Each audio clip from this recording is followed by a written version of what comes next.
తెలంగాణలోని 17 పార్లమెంటు నియోజకవర్గాల్లో Adilabad కీలకమైంది. Central India నుంచి సౌత్ ఇండియాకు ఆదిలాబాద్ గేట్వేగా ఉంది.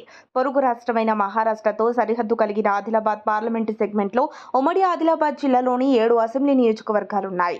ఆదిలాబాద్ జిల్లాలోని ఖానాపూర్, ఆదిలాబాద్, బోధ్ అసెంబ్లీ నియోజకవర్గాలు, కుమరంభీం, ఆసిఫాబాద్ జిల్లాలోని సిర్పూర్, ఆసిఫాబాద్, ఖానాపూర్ అసెంబ్లీ సెగ్మెంట్లు, నిర్మల్ జిల్లాలోని నిర్మల్, ముదోల్ శాసనసభ నియోజకవర్గాలున్నాయి. గిరిజన తెగలకు చెందిన వాళ్ళు ఎక్కువగా నివసించే ప్రాంతం కావడంతో ఆదిలాబాద్ ఎంపీ స్థానం ఎస్టీ అభ్యర్థులకు రిజర్వ్ చేయబడింది. ఆదిలాబాద్ ఎంపీ స్థానానికి 1952 నుంచి మొత్తం 18 సార్లు ఎన్నికలు జరగగా 8 సార్లు కాంగ్రెస్ పార్టీనే గెలిచింది. ఆ తర్వాత 1984లో జరిగిన ఎన్నికల్లో టీడీపీ తరపున సి మాధవరెడ్డి బరిలోకి దిగి కాంగ్రెస్ విజయానికి బ్రేక్ వేస్తూ ఆదిలాబాద్ గడ్డ మీద టీడీపీ జెండా ఎగురవేశారు. అయితే ఆ తర్వాత వచ్చిన 1989 ఎన్నికల్లో మళ్లీ కాంగ్రెస్ గెలిచింది. 1991లో టీడీపీ నుంచి బరిలోకి దిగి అల్లోల ఇంద్రకరణ్ రెడ్డి గెలుపొందారు. ఇక 1996, 1998, 1999లో జరిగిన 3 ఎన్నికల్లో సముద్రాల వేణుగోపాలాచారి గెలిచి టీడీపీ జెండాను ఎగరేశారు. 2004 ఎన్నికల్లో మాత్రం టీఆర్ఎస్ అభ్యర్థి టి మధుసూదన్ రెడ్డి గెలుపొంది గులాబీ జెండా ఎగరవేశారు. అయితే 2008లో మళ్లీ కాంగ్రెస్ అభ్యర్థిగా బరిలో దిగిన అల్లోల ఇంద్రకరణ్ రెడ్డి గెలుపొందారు. అనంతరం 2009లో టీడీపీ అభ్యర్థి రమేష్ రాథోడ్ విజయం సాధించారు. ఇక తెలంగాణ ప్రత్యేక రాష్ట్రంగా ఏర్పడిన తర్వాత 2014లో మాత్రం బీఆర్ఎస్ అభ్యర్థి గోడం నగేష్ గెలిచారు.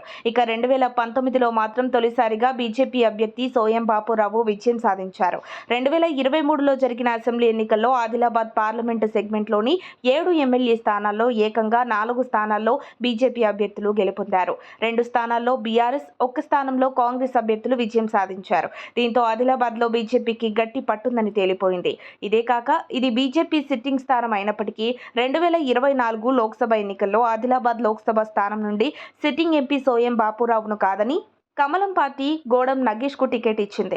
ఇక కాంగ్రెస్ తరపున ఆత్రం సుగుణ పోటీ చేయగా బీఆర్ఎస్ నుంచి ఆత్రం సక్కు బరిలో నిలిచారు.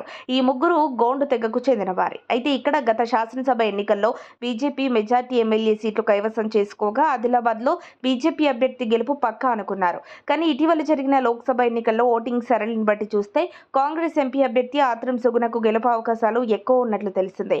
ఈ సీట్పై కాంగ్రెస్ కి కాస్త డౌట్ ఉండడంతో సీఎం రేవంత్ స్థానిక నేతల నుండి ఫీడ్బ్యాక్ తీసుకున్నారు.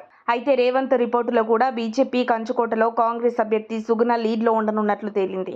అయితే జూన్ 4న ఆదిలాబాద్ విజేత ఎవరో తేలిపోనుంది. మరిన్ని అప్డేట్స్ కోసం మా కాయ్ టీవీని సబ్స్క్రైబ్ చేసుకోండి. మా వీడియో కనుక మీకు నచ్చినట్లయితే లైక్ చేయండి, షేర్ చేయండి.